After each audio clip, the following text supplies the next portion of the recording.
Quando a gente adquire o mínimo de consciência racial, a gente passa a brincar de IBGE. A gente sempre entra nos espaços pensando assim, poxa, só eu de preto? Ou então, meu Deus, nenhum preto. Ou, nossa, só tem eu e mais 2 de preto. Como assim? E esse foi um pensamento que passou pela minha cabeça quando eu fui fazer a prova de um concurso público no ano passado.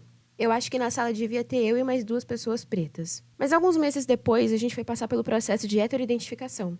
E ainda na porta da universidade, quando a gente esperava para entrar, eu olhei ao meu redor e pensei, meu Deus, quanto preto. Oi, meu nome é Lilian, sejam muito bem-vindos a mais um episódio do Papo de Amélia. Essa questão de pessoas pretas ocupando espaço tem sido um assunto recorrente nesse podcast, mesmo que a gente só tenha tido 3 episódios até aqui. Esse é o 4º. Então eu achei que seria interessante que a gente conversasse um pouco sobre isso, desde a contextualização histórica até compartilhando algumas experiências minhas, como sempre. A gente aprendeu na aula de história que o nosso país teve mais de 300 anos de escravidão. E aí, eu vou trazer vocês para pensar, porque eu mesma não tinha me atentado a esse detalhe. A gente fala mais de 300 anos de escravidão, percebe? 301 já é mais de 300. Só que a gente teve 388 anos. Ou seja, não é mais que 300 anos de escravidão. É quase 400 anos de escravidão. E pensando assim, que a gente tem um país que tem, sei lá, 525 anos de existência, né, considerando o contexto eurocentrista de percepção do mundo, a gente passou a maior parte do tempo tendo escravidão.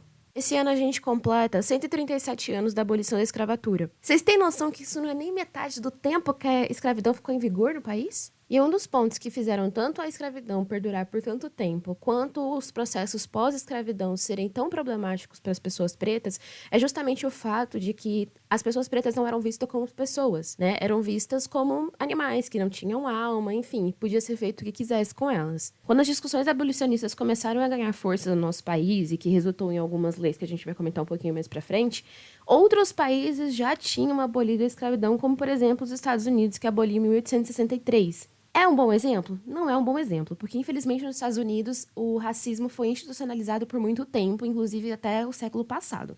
Tipo, coisa de 50 anos atrás, então assim, né? Mas o ponto que eu quero trazer aqui é que isso foi um processo bem tardio dentro do nosso país. E que se tratava muito mais de uma política externa do que uma preocupação com as pessoas pretas. E isso fica bem nítido na forma como essas coisas foram desenvolvendo. E o processo de abolição da escravatura aqui no Brasil ele foi acontecendo de uma maneira muito gradual. Então, primeiro a gente teve a Lei do Ventre Livre, em 1871, que previa que os filhos de mulheres escravizadas nascessem livres. Depois a gente tem a Lei dos Sexagenários, em 85, né, 1885, que libertava os escravos com mais de 60 anos, mas também sem nenhuma assistência. E a gente chega em 1888, em 13 de maio, quando a princesa Isabel sanciona a Lei Áurea, que é quem, de fato, que é quem não, né? Que é a lei que, de fato, abole a escravatura no Brasil. E essa conjugação dessa palavra é muito feia, não gosto de abole. E aí aqui eu preciso citar um dos meus samba-enredos favoritos, mas que quando eu ponho a mão na consciência para refletir sobre ele, ele é tão errado, eu fico muito chateada com isso. Em 1989, a Escola de Samba do Rio de Janeiro, Imperatriz Leopoldinense, fez um samba-enredo chamado Liberdade, Liberdade. E tem um trecho que fala assim: a imigração floriu de cultura o Brasil. A música encanta e o povo canta assim. Para Isabel, a heroína, que assinou a lei divina, negro dançou, comemorou o fim da sina. Eu acho esse samba-enredo maravilhoso. Na melodia, no batuque, a bateria, a paradinha, eu acho que entrega muito. Mas a letra me pega um pouco. E aí eu vou fazer um parênteses aqui. A gente precisa lembrar que passamos pouquíssimo tempo entre a abolição da escravatura e a proclamação da República e o tempo de agora como um país realmente livre, né? Já que a gente teve um longo período de ditadura. 1989 é 4 anos depois do fim da ditadura no país. E a gente sabe que existe um controle muito grande a respeito das informações que chegam para as pessoas, do que era ensinado nas escolas. Então, fica um pouco difícil da gente questionar temporalmente essa letra, né? A gente entende o lugar que ela pertence, mas seria inadmissível uma letra dessa ser composta nos dias de hoje. Mas isso tudo não me impede de ouvir, não, tá? Eu vou abrir meu coração para vocês, eu vou estar confessando, porque eu amo tudo, como eu já comentei. Só que é aquilo, é que nem a galera que escuta funk com a mão na consciência. Ai, tá falando umas letras assim meio baixaria, mas você tá aqui, ó, com a mãozinha na consciência e rebolando a bundinha. Comigo é assim, com essa música. Eu sambo com a mão na consciência. Aí você me pergunta, ai, mas qual é o problema desse trecho que você falou dessa música? Vamos lá, vamos por partes. Primeiro que Isabel não é heroína de nada. né? Vamos começar daí. Ah, mas ela era abolicionista. Legal. Bom pra ela, né? É o mínimo. Só que ela não assinou a lei porque ela é boazinha, né? Ela assinou porque tava rolando uma pressão social muito grande. Tanto interna, né? Falando do nosso país, quanto externa. Eu não vou dizer que não comemoraram, né? Que é o trecho seguinte, né? Negro dançou, comemorou o fim da Sina. Não vou dizer que não. Eu acho que rolou uma comemoração, sim. Só que essa libertação dos escravizados, ela foi feita sem nenhum tipo de auxílio, sabe? Tipo assim, ai, gente, estou livre, pode ir embora. E é isso. Ah, o que vai acontecer agora? Não sei, não é problema meu. Você não queria ser livre? Seja livre, se vira, irmão. E aí vem esse negócio da meritocracia que me pega um pouco, hein? Peraí que a gente vai já falar sobre isso. A abolição da escravatura vem, mas ela não traz nenhum tipo de assistência para pessoas que tiveram seus ancestrais trazidos de outro país, sequestrados, para trabalharem à força. Tipo, não teve nenhum tipo de reparação histórica nesse momento e até hoje é um pouco complicado, né? Eita, polêmicas. E aí a gente vem o trechinho de cima que fala: a imigração floriu de cultura o Brasil.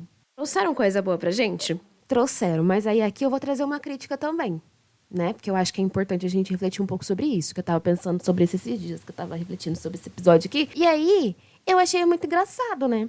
Porque primeiro não queria libertar os escravizados, aí libertou os escravizados. Dane-se vocês, entendeu? Você não queria ser livre? Se vira. Aí, ao invés deles olharem para os escravizados e falar assim, galera, vacilamos, entendeu? Vamos tá vendo aqui um jeito de pagar vocês pra gente continuar esse projeto lindo que a gente tem aqui nessa fazenda de café. Tô sendo irônica, tá bom, galera? Não, entendeu? Vamos lá. Aí começaram a trazer o pessoal de fora. E esse pessoal estavam pagando. Os escravizados estavam por aí, sem a mínima condição. Pensa um pouco nisso aí. Eu fiquei assim, meio... que loucura, né, menina? Porque eu já tava sabendo disso, já tem bastante tempo. Eu não sei quando eu aprendi isso na escola, mas eu aprendi, né? Tem bastante tempo. Pelo menos mais de, sei lá, 20 anos, talvez. E eu nunca tinha parado pra pensar por esse lado. Tipo, era só contratar a galera, né? Mas não.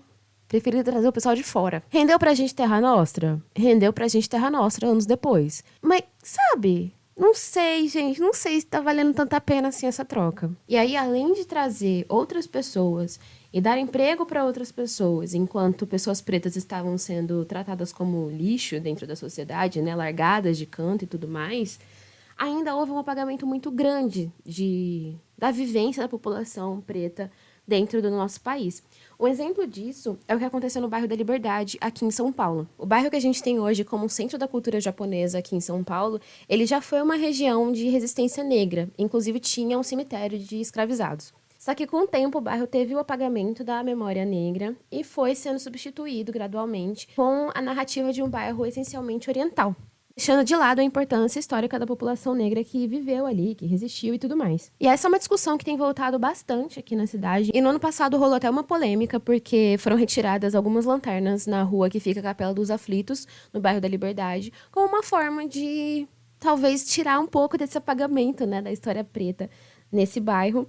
Houve uma grande movimentação de pessoas revoltadíssimas porque tiraram as lanternas. Pra mim, só prova quanto o racismo estrutural ainda tá bem estruturado na nossa cidade. Porque a gente tem um bairro onde existe essa exaltação da cultura oriental, né? Não só japonesa, a gente sabe que tem coreana também por ali. E aí, quando se faz o mínimo, tipo assim, um pouquíssimo, nada, quase nada, pra trazer de volta essa questão do bairro ter sido um bairro de pessoas pretas, rola treta. Não é engraçado?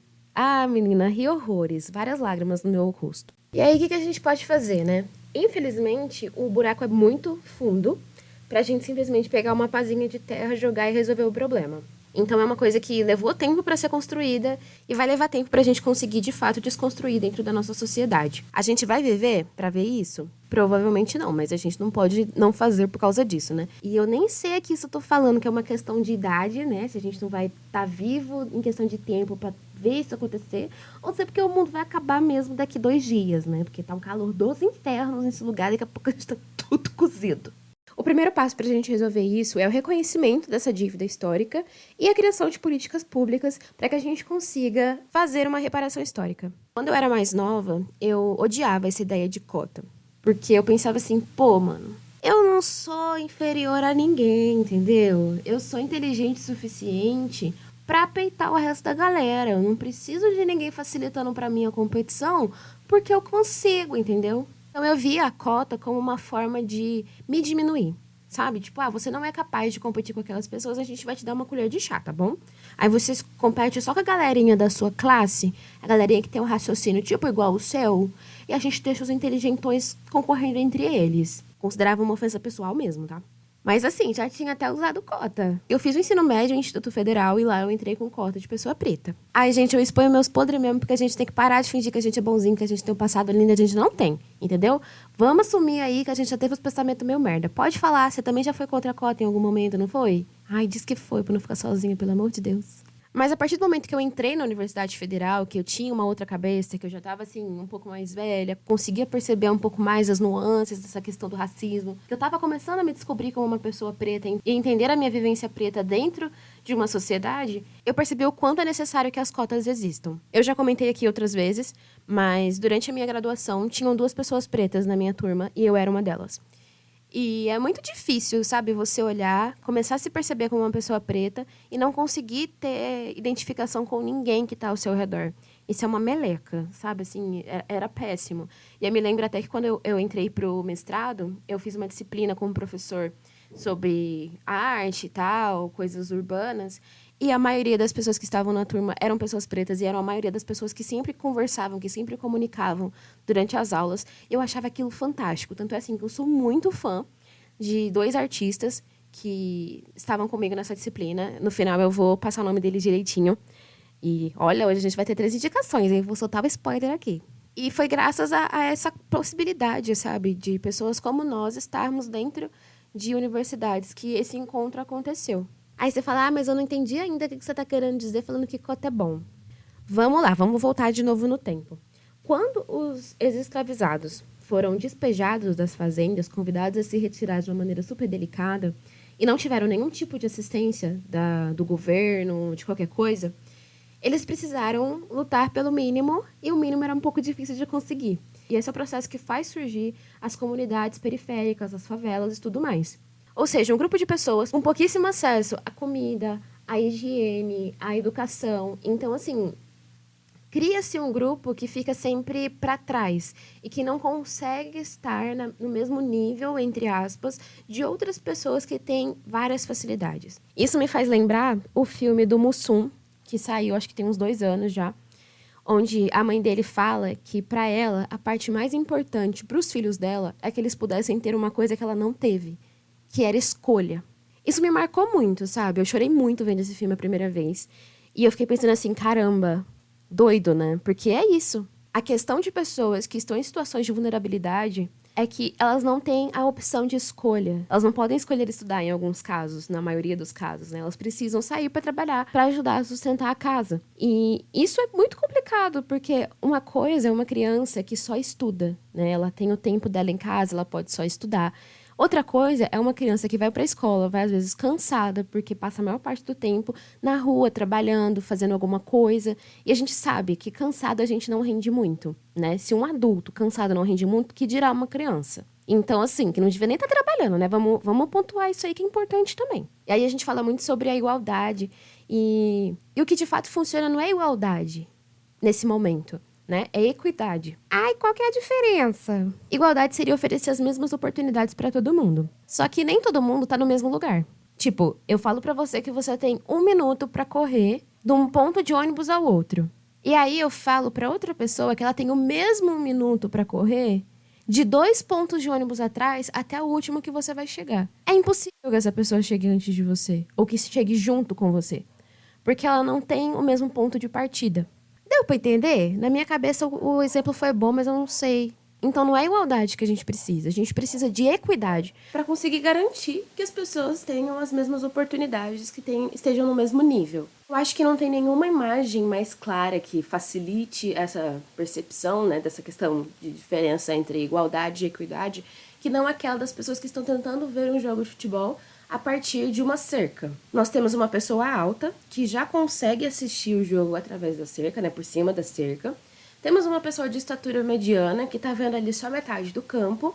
E temos uma pessoa baixa que realmente não está vendo nada além da cerca. Igualdade seria oferecer as mesmas condições para todo mundo. Então vamos supor que, como elas precisam estar um pouco mais altas para conseguir ver além da cerca, alguém distribuiu caixotes. Um caixote para cada um. A pessoa alta não precisava desse caixote, porque ela já estava enxergando. A pessoa mediana, beleza, um caixote só serviu. Ela enxergou ali, perfeito.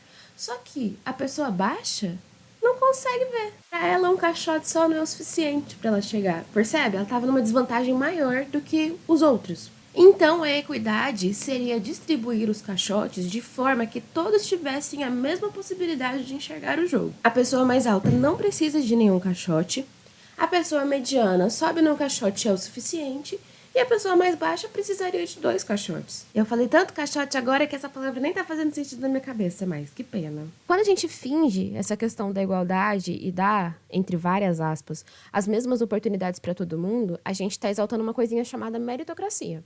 E a gente sabe que não é assim, né? Que não é só querer. Existem condições que são externas e alheias a gente, que são condições sociais que não fazem parte do nosso indivíduo. Tem coisa que não depende só da gente. E o contexto social influencia muito na forma como essas pessoas vão viver as próprias vidas. Então não dá pra gente falar, mas fulano conseguiu, então qualquer um consegue. Como se a exceção fosse a regra, porque não é assim que funciona. E as cotas resolvem o problema?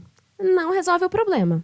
Por quê? A gente está tratando um sintoma e não a causa. Isso quer dizer que eu sou contra a cota? Não. Eu acredito que, assim como a gente levou um tempo para construir toda essa questão do racismo estrutural e da sociedade racista que a gente vive, também vai levar um tempo para a gente desconstruir ela. Só que a gente precisa que pessoas como nós cheguem nos lugares, estejam ocupando espaços para que a gente tenha tanto a questão da representatividade, tanto por ter alguém que possa lutar por nós nesses espaços. Então, sim, em algum momento, as cotas vão começar a fazer muita diferença na vida da sociedade negra. E já está fazendo. Desde que a lei de cotas foi criada em 2003, o número de pessoas dentro de universidades federais quintuplicou. Saiu uma matéria sobre isso na semana passada. E aí você fala, poxa, quintuplicou, gente pra caramba, né? Só que quintuplicou 2. Quando quintuplica 2, vira 10%, né? Então tem 10% de pessoas pretas em universidades federais. Tem noção quanto isso é pouco?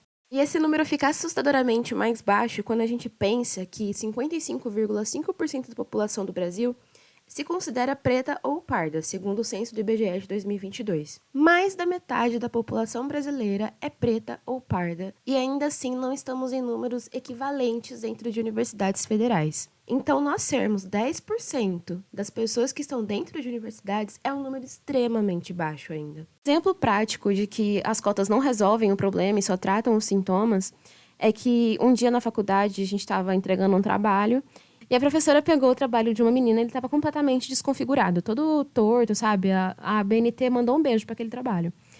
E essa professora, ela é sagitariana como eu. Sim, meti signo aqui, perdão. Porque eu quero justificar a sinceridade, só isso mesmo. E ela é muito sincera. Às vezes até demais, às vezes a gente precisa aprender a se calar, né? Não ser tão sincera assim. E ela falou assim, nossa, mas esse trabalho aqui tá todo desconfigurado, tá todo feio, como que você me entrega um trabalho assim? E aí a menina, preta, virou e falou assim, ai, professora, é que o meu computador queimou e eu só consegui fazer o trabalho pelo celular. Eu não tenho dinheiro pra mandar consertar e nem pra comprar outro computador. Que, assim, faltou pouquíssimo pra eu ir na minha casa pegar o meu computador e dar pra ela. Porque eu fiquei assim, tipo, gente, ela tá aqui, ó, ela tá tentando mudar de vida. Ela conseguiu entrar numa universidade federal, mas ainda assim, as coisas aqui ainda são muito desiguais. Falando em específico do meu curso, eu sei que existem outros, mas é um curso muito caro, sabe? Restaurar é um processo muito caro, mesmo para quem é estudante. Então, o fato de entrar numa universidade pública e não pagar mensalidade não significa que vai ser fácil. A gente ainda tem um longo período para percorrer até resolver de fato essas questões. Mas o ponto é que cotas são necessárias, independentemente disso, sabe? Eu sei que a gente está vindo aí de 137 anos sem a escravidão institucionalizada no nosso país e que termos 10% da nossa população universitária sendo pessoas pretas é um número expressivo. Infelizmente, a gente tem que celebrar essas pequenas vitórias, né? Porque eu gostaria de estar celebrando grandes vitórias, não lutando pelo mínimo, né? Mas vamos seguir, vamos daí que vai em frente que pra trás tem gente. Enfim, esse sistema de cotas, ele começou para pessoas pretas, mas hoje ele abrange outras categorias de pessoas, né? Como pessoas indígenas, de escolas públicas de baixa renda também. O que é muito importante, porque a gente precisa lembrar que por mais que a população preta seja a maioria dentro de favelas e comunidades, não é a única. E é muito doido, porque essa questão de luta social, ela não pode ser isolada, sabe? Isso é uma coisa que eu gostaria de deixar claro pra vocês e pra mim, né? Ao mesmo tempo.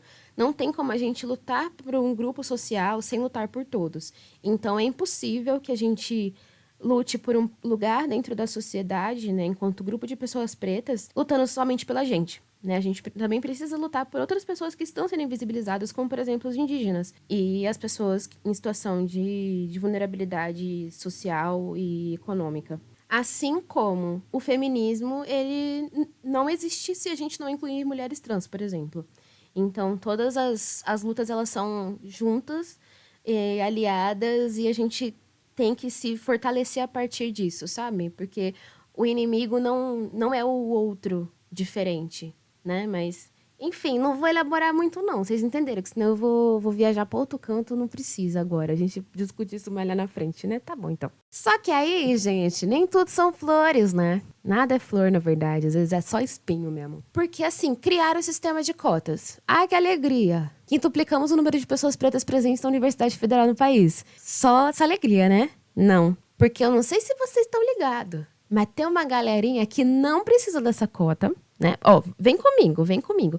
Se a pessoa é baixa renda e ela não tem condição de estudar porque ela precisa trabalhar, temos uma cota para isso, né? Alunos de escola pública e alunos de escola pública baixa renda, né? Temos essa cota aí, você não precisa ser preta para pegar elas. Só que tem gente que mesmo com essa cota, ela vai lá e bota para ser preto. Sabe o que precisou fazer? Processo pra ver se a pessoa é preta mesmo. Oi, tudo bom? Né? Um pouco complicado, eu acho. Porque assim, vamos recapitular. Nossos ancestrais estavam lá de boa, no país deles, né? Curtindo a África, assim como se não houvesse amanhã. Chegou uma galera engomadinha, com 3 quilos de cera no bigode, fedendo a CC.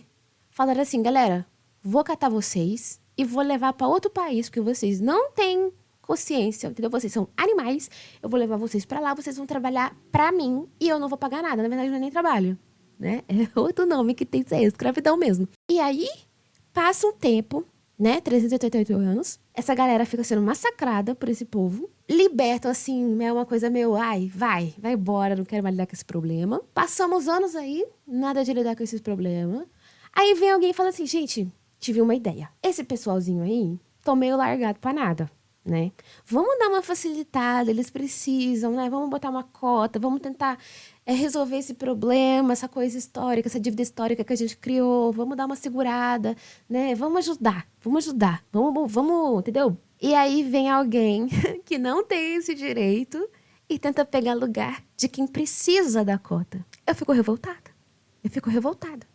E aí eu fico revoltada não só pela tentativa, mas porque esses processos fizeram com que fosse necessário que existisse um processo de heteroidentificação. Ou seja, além de eu ter passado por tudo isso, agora eu preciso que me avaliem para dizer que eu sou preta, porque uma pessoa que não é preta tentou pegar a vaga de cota. Olha que legal.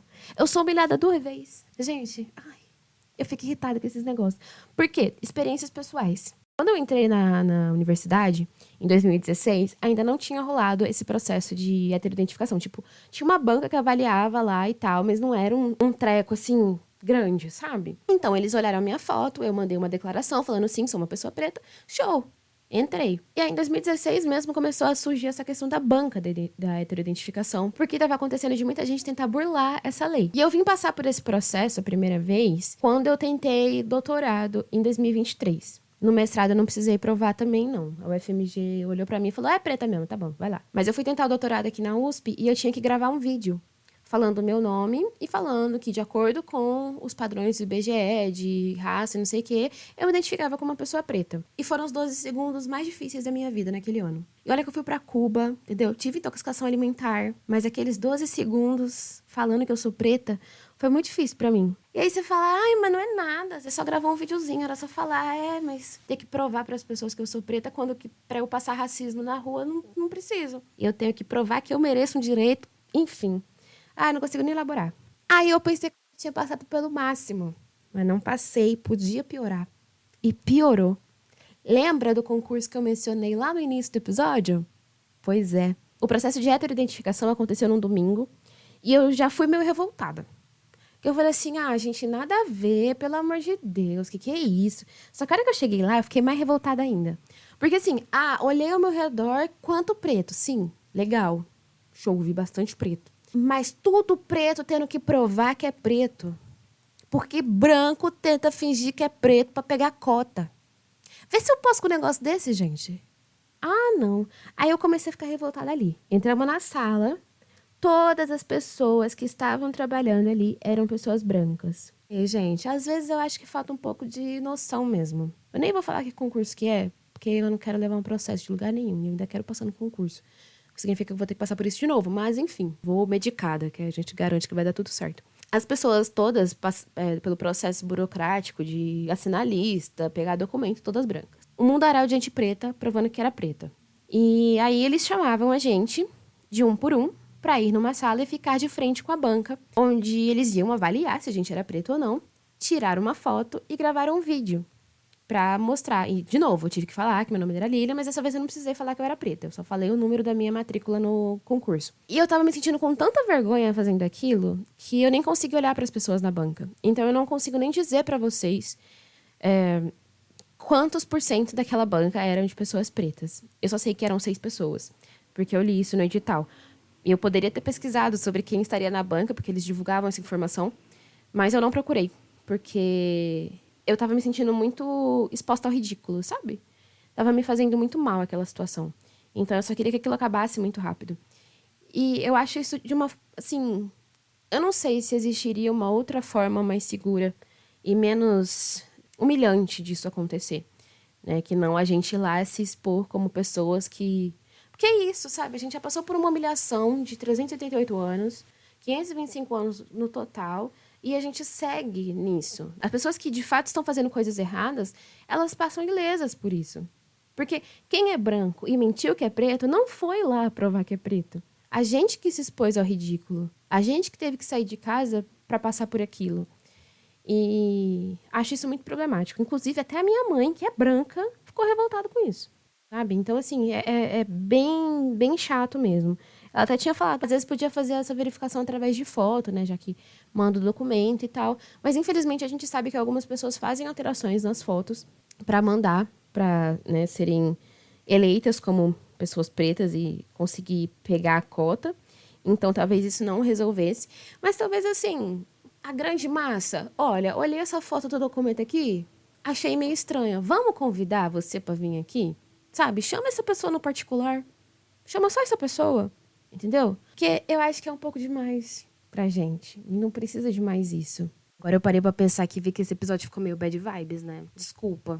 Mas a gente precisava falar um pouco sobre isso. Eu precisava falar sobre isso, né? Pôr um pouco pra fora essas coisas todas. Essas coisas aradas, essas reflexões. Eu, na verdade, vou ser bem honesta pra vocês. Eu fiz esse episódio inteiro só porque eu queria falar sobre essa experiência com o processo de heteroidentificação, tá? Foi só por isso. Só por isso que eu gravei esse episódio mesmo. Só queria falar sobre isso. Precisava desabafar. Porque eu fiquei muito revoltada. Mas vamos lá, né? Vamos pra parte de indicações. Olha que alegria! Bom, a primeira indicação que eu tenho é uma artista de Belo Horizonte, que ela se chama Priscila Rezende. Ela é uma artista que luta muito sobre a questão preta no nosso país. Ela tá sempre metendo a cara a tapa. Eu acho ela muito corajosa, muito forte, muito guerreira. Eu admiro demais ela. Mas o trabalho dela também é, assim, muito impactante. Ela faz bastante performance. Eu acho as performances dela bastante intensas, sabe? Então eu recomendo muito vocês acompanharem. Eu vou deixar no carrossel do episódio de hoje, mas eu vou falar aqui pra vocês também o usuário dela no Instagram, que é Priscila Rezende, com z.art. Maravilhosa. O outro artista se chama Marcel Diogo. Ele também é de Belo Horizonte. E eu sou apaixonada pelos trabalhos dele, em especial a série Carinhosa Cafuné, que eu espero um dia ter dinheiro pra comprar e ter na minha casa. Mas ele também tem muito forte essa questão da militância e de representatividade. Eu sou apaixonada, assim, pelo trabalho dele, de verdade. Assim, acho que dos artistas contemporâneos, eu acho que ele é o meu favorito. E eu vou deixar também, né, lá no Instagram, mas vou falar aqui também, né, o usuário dele é marceldiogo.art no Instagram. E minha última indicação é o filme Medida Provisória, do Lázaro Ramos, ele foi o diretor, que tem a atuação da esposa dele, a Thaís Araújo, que nós dividimos data de aniversário. Irmãos de aniversário. Eu amo ela. Ai, um beijo, Thaís Araújo. É um filme que se passa num período distópico do futuro, né, no Brasil, e fala de uma diáspora reversa, onde as pessoas vão ser forçadas a voltarem para a África, já que, oh meu Deus, a gente não queria estar aqui porque fomos sequestrados para vir para cá, entendeu? Gente, olha, se preparem. É um filme muito bom, mas é um filme muito intenso. Então, pode mexer com diversas partes do seu eu. Eu fiquei bem mexida. Eu só consegui assistir 2 vezes. Talvez agora eu consiga assistir de novo um pouco mais leve, porque eu já fiz algumas elaborações e outras reflexões a respeito da negritude, da minha negritude em específico. Então, deixo aí essa recomendação maravilhosa, porque eu amo demais esse filme. Ele é, acho, talvez uma das obras-primas do cinema brasileiro. E é isso. Eu espero que eu não tenha deixado vocês muito na bad, que vocês tenham conseguido dar uma risadinha aqui e ali. Que eu sou assim, eu falo de tragédia, mas eu tento trazer um pouco de humor pra gente não ficar também tão na merda, né? Minha psicóloga que eu digo, eu tô sempre fazendo humor, mesmo falando as maiores atrocidades. Mas é isso, consegui voltar aqui 15 dias depois. Olha só, 2 episódios de 15 em 15 dias. Arrasamos, né? Ai, gente, tá vindo aí. Eu comprei até o microfone pra gente gravar os episódios. Vocês acharam que o som aqui tava melhor? Diz que sim, se não tiver, me mandem dinheiro pra eu comprar outro. Já tô pedindo dinheiro, né? Podcast é assim, tem que pedir dinheiro. E, gente, compartilhem o podcast. Eu vou tentar ser um pouco mais ativa no Instagram do podcast. Eu tenho vivido um momento de adaptação com uma rotina nova. Então, eu não tô conseguindo me dedicar o tanto que eu gostaria de me dedicar ao podcast, no sentido do Instagram e tal. Então, se vocês puderem seguir lá, também seria super bacana. O Instagram do podcast é Papo de Amélia. Tudo junto, sem acento, sem ponto, sem nada. E é isso. A gente se vê daqui 15 dias. Beijo!